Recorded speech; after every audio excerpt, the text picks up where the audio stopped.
মৃত্যুৰ আগমুহূৰ্তত জুবিন গাৰ্গে লিখা এখন বিশেষ চিঠি যি চিঠিখনক লৈ বৰ্তমান সময়ত চাৰিওফালে এক চাঞ্চল্যৰ সৃষ্টি হৈছে বহু অনুৰাগীয়ে জুবিন গাৰ্গৰ সেই চিঠিখন এবাৰ চাব বিচাৰিছে জুবিন গাৰ্গে লিখা সেই চিঠিখন ঘৰত লৈ যাব বিচাৰিছে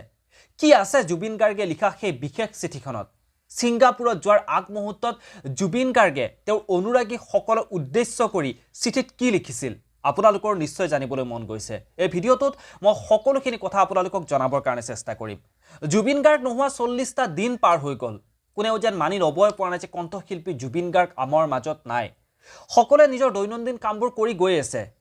সকলোৱে দৈনন্দিন কামবোৰত ব্যস্ত হৈ পৰিছে জুবিন গাৰ্গ নোহোৱা কেইটামান দিন জুবিন গাৰ্গ যে আমাৰ মাজত সেই কথাখিনি উপলব্ধি কৰি সকলোৱে হিয়া ঢাকুৰি কান্দিলে জুবিন গাৰ্গক বিচাৰি হাহাকাৰ কৰিলে কিন্তু তাৰ পাছত প্ৰত্যেকজন মানুহে নিজৰ নিজৰ কৰ্মত ব্যস্ত হৈ গ'ল তাৰ পাছতো জুবিন গাৰ্গবিহীন অসমখনত যে কিবা এটা উকা উকা হৈ আছে প্ৰতিটো সময়ত ঘৰৰ যেন এটা সদস্য নোহোৱা হৈ পৰিছে সেই কথাখিনি কিন্তু প্ৰত্যেকজন জুবিনৰ অনুৰাগীয়ে উপলব্ধি কৰিছে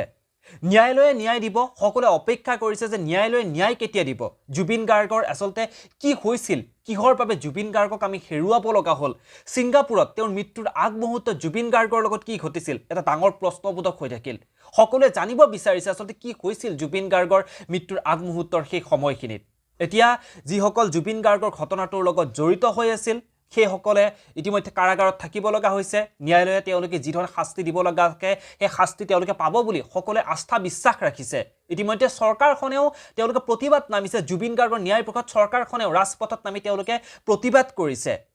জুবিন গাৰ্গৰ যি তেওঁৰ পঞ্চভূতত বিলীন হৈ গ'ল পঞ্চভূতত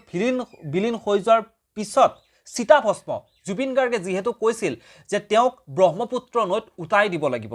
তেওঁৰ মৃত্যুৰ পিছত জুবিন গাৰ্গক ব্ৰহ্মপুত্ৰ নৈত উটাই দিব দিছিল সেইবাবে 40 দিনৰ পিছত জুবিন গাৰ্গৰ যি চিতাভস্ম ইতিমধ্যে কালি ব্ৰহ্মপুত্ৰ নৈত উটাই দিয়া হ'ল জুবিন গাৰ্গ ব্ৰহ্মপুত্ৰৰ সেই বিশালতাৰ মাজত তেওঁ বিলীন হৈ গ'ল অসমৰ প্ৰতিটো চুকে কোণে সেই জুবিন গাৰ্গ এতিয়া ঘূৰি ফুৰিব তেওঁৰ সেই বিশাল হৃদয়ৰ গৰাকী সেই বিশাল ব্ৰহ্মপুত্ৰতেই বিলীন হৈ গ'ল সেইজন কণ্ঠশিল্পী জুবিন গাৰ্গ আৰু আপোনালোকে গমেই পায় জুবিন গাৰ্গৰ এখন বহু সপোনৰ ছবি ৰৈ ৰৈ বিনালে যিখন ছবিৰ টিকট পাবৰ কাৰণে এতিয়া কিন্তু সকলোৱে হাবাথুৰি খাব লগা হৈছে কাৰণ টিকট বহুত ভাগ্যৰ ফলতহে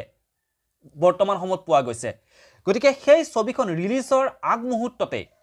টিকট নোপোৱা হৈ গৈছে ইতিমধ্যে এই ছবিখনৰ যিবোৰ কাম আছিল যিবোৰ আধৰুৱা কাম আছিল সেই কামবোৰ সমাপন কৰি বম্বেৰ পৰা ইতিমধ্যে সেই ৰৈ ৰৈ বিনালেৰ টিমটো আহি ইতিমধ্যে অসম আহি পাইছেহি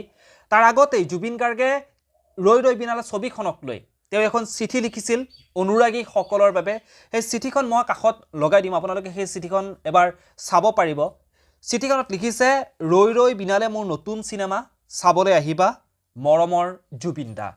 এনেকৈ লিখি চিঠিখন জুবিন গাৰ্গে থৈ গৈছিল আৰু সেই চিঠিখন এতিয়া সামাজিক মাধ্যমত চাৰিওফালে বিয়পি পৰিছে সকলোৱে কৈছে যে চিঠিখন মই ঘৰলৈ আনিব বিচাৰিছো মই সেই চিঠিখন কেনেকৈ আনিব পাৰিম জুবিন গাৰ্গৰ সেই হাতৰ লিখাখিনি ঘৰত আনি ৰাখিবৰ কাৰণে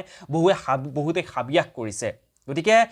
এয়াই হৈছে জুবিন গাৰ্গ এয়াই হৈছে জুবিন গাৰ্গৰ তেওঁৰ বহল হৃদয়ৰ পৰিসৰ আচলতে কিদৰে সকলোকে তেওঁ আঁকোৱালি ল'ব পাৰিছিল গোটেই অসমখনক ধনী দুখীয়া সকলোকে তেওঁ আঁকোৱালি ল'ব পাৰিছিল সেই বহল হৃদয়ৰ গৰাকী সেই জুবিন গাৰ্গে এতিয়া জুবিন গাৰ্গৰ এই চিনেমাখন ৰৈ ৰৈ বিনালে চিনেমাখন চাবৰ কাৰণে সকলোৱে হাবিয়াস কৰিছে সকলোৱে এবাৰ নহয় দুবাৰ নহয় 10 বাৰকৈ সেই ছবিখন চাব জুবিন গাৰ্গৰ বহু প্ৰত্যাশিত এখন ছবি বহু সপোনৰ এখন ছবি খুব কম দিনৰ ভিতৰতে ছবি গৃহলৈ আহি আছে ৰৈ ৰৈ বিনালে ছবিখন গতিকে সকলোৱে চাব বুলি আশা কৰিছোঁ আৰু